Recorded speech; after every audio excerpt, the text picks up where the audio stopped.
Has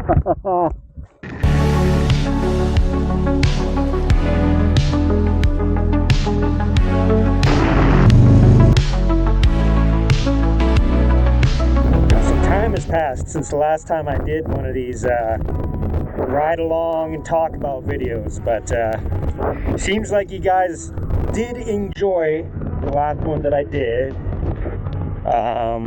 I know we're using a different camera angle this time. It's because I couldn't find my stick for this, so we're just kind of using in-camera audio, and hopefully it sounds all right to you guys. I had touched base a little bit on why I don't see myself buying a Veteran Oryx, and I got a lot of hate for that, honestly. And I didn't mind it. You guys had some very critical opinions. It seemed kind of split on what you thought was a reasonable price for paying for your UC. Some people agree that, hey, UCs are too expensive. How is a normal consumer supposed to be doing stuff like that? Or how is a normal consumer supposed to be paying for things like that, right? Or expected to buy a wheel every year or every couple of years, right? And I had a bunch of mixed I had one guy tell me that parts are readily available for him. Now, I couldn't disagree more with that. Yeah, okay. Parts are readily available if you want to pay like $70 to $100 shipping just for that part, because it's hard to find, or it comes straight from China, and you're paying $30 for a part, but you're paying $70, $80 shipping total. I think that's a little ridiculous. Most of the comments seem pretty positive, or pretty split on the whole thing, and some of the comments are justified, inflation, things like that, and some of them were just downright stupid. A third of those comments were American and Canadian politics, where one is complaining over another, and that's not what I want to bring to this channel. I don't really give a shit. I just know that from a consumer's perspective, being charged 20-30% tax on top of an already expensive item is pretty stupid, and I'm not for that. I don't know. I had another stupid comment bring up that, oh, well, they're just like cars. Cars come out every year. What do you mean? Yeah, okay, maybe, different car companies, but I don't know. It hurts my brain to think about that. Electric unicycles are too expensive. And I was 50-50 mix on that. Okay, let's talk about another electric unicycle that's just popped up. And it seems like you guys do not like the price of that one. Okay, so we have the Veteran Oryx. Not going to cover that anymore because that's old news already. But you guys seem pretty comfortable in the comments to be paying $6,700 Canadian for that wheel. Cool, fine. Let's move on. We have a new wheel coming out soon here, and that's the InMotion P6. That is pushing $7,000 something or other. Whatever the case, it's $7,000. That is, I don't know, do you guys want to pay for that? Do you guys want to buy that? Is there anyone out there who wants to buy something like that? Probably, maybe diehard enthusiasts, but $7,000? 7,000 Canadian? 5,000 American? It's okay, it seems, 235 volts, right? We got a 100-volt wheel here, and it's pulling my fat ass around, but 235 volts for people who want to race, who want to go fast. Is that worth that price tag? I don't think so. And then I'm just gonna have a sea of commenters well, you don't need to buy it. Well, maybe it's a money issue. I'm dude, it's not a money issue. I got two bikes, 2023, 2025 at home.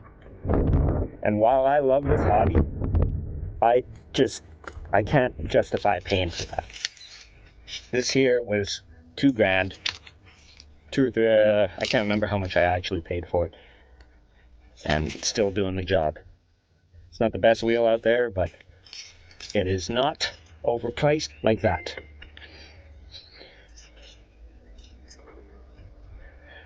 Let me rephrase that.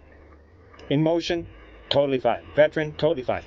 I don't need to start some kind of fucking flame war between the brands, because there are a lot of people who believe in Begode, who believe in InMotion, whatever. I've ridden all of them.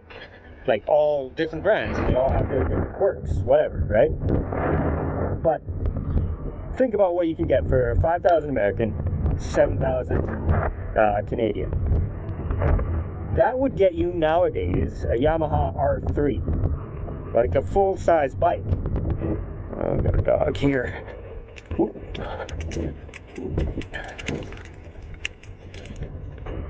That would get you a Yamaha R3. That would get you a bike.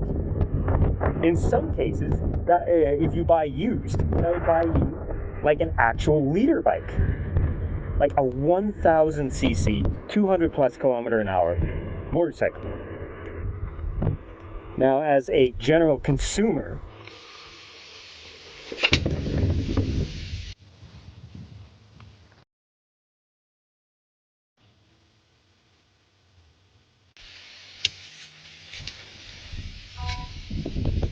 $7,000 will also get you a pretty decent car if you're looking around. I'm gonna slide on these fucking leaves and totally bail. But no, I don't get why certain people are in such denial over the fact that these prices are just too high, you know.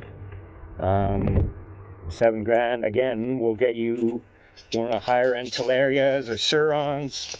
Oh, is this wet here? Better not be. Oh, it's probably wet. Yeah, $7,000 will get you a nice Suron or Talaria, but you know, maybe you're into this hobby more than I am. I'm pretty big into this hobby. Like, I love riding an EC, feeling free and everything like that. Again, it's your money. My opinion is my own, and that's how it should be seen, really.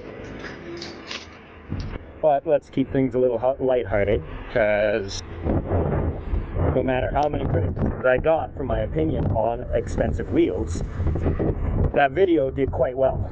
I don't plan on doing any like super controversial, oh, let's be different, let's stir up the pot, because I don't like that. You know, again, your wheel is your own. How you enter this hobby is your own. But I just think the P6 is just out of reach for most people. 90% of people.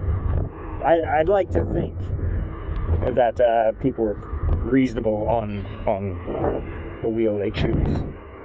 Now for me, I talk all the time on what the next one is going to be for this channel. As much as I hate to say it, this is probably going to be the last wheel video, like strictly riding, for a while yet.